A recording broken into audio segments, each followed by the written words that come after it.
Muraho bene data, ndabaramukije cyane mwese aho muherereye, abari muri Afurika, abari mu bihugu byo hanze, abantu bumva iyi mvugo bose ndabaramukije, ndetse n'abo batayumva.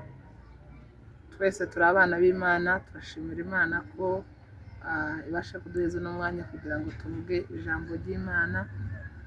Uyu mwanya ubuhenze cyane, turawifuza kenshi ntitubone, ariko iyo tuwubonye tuwushimira Imana.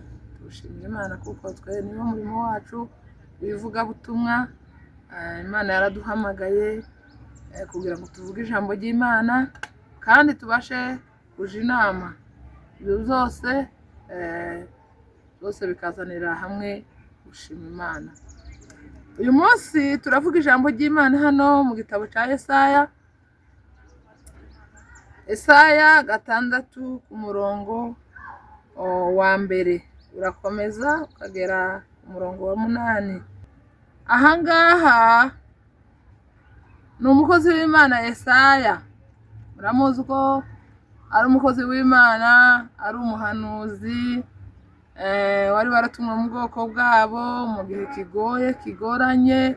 Hariho abahanuzi benshi b'ibinyoma bavuga byinshi, akaza na Imana yamutuma rimwe na rimwe yari afite intambara zitandukanye, ariko Yesaya akora neza, yubaha Imana, agenda uko Imana ishaka, aba umukozi w'Imana, yandika igitabo, ari mu bahanuzi bakuru.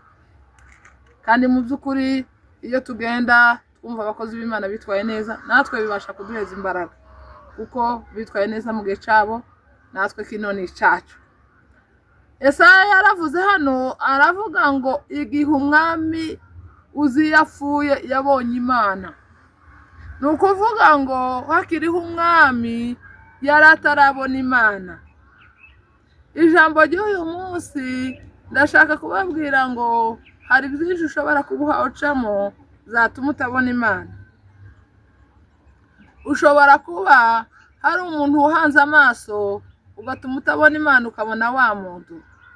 Nkaba ngusaba kugira ngo ukure amaso ku muntu, ku bintu, ku bibazo, ku bihe, kugira ngo ubashe kurenza amaso yawe ubone Imana.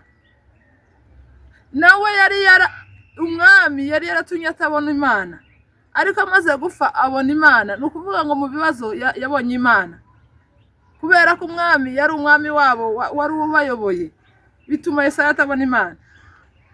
Hari byinshi abantu bari mu gucamo, hari intambara zinshi zishobora gutuma utabona Imana, hari ibisubizo nabyo bishobora gutuma utabona Imana.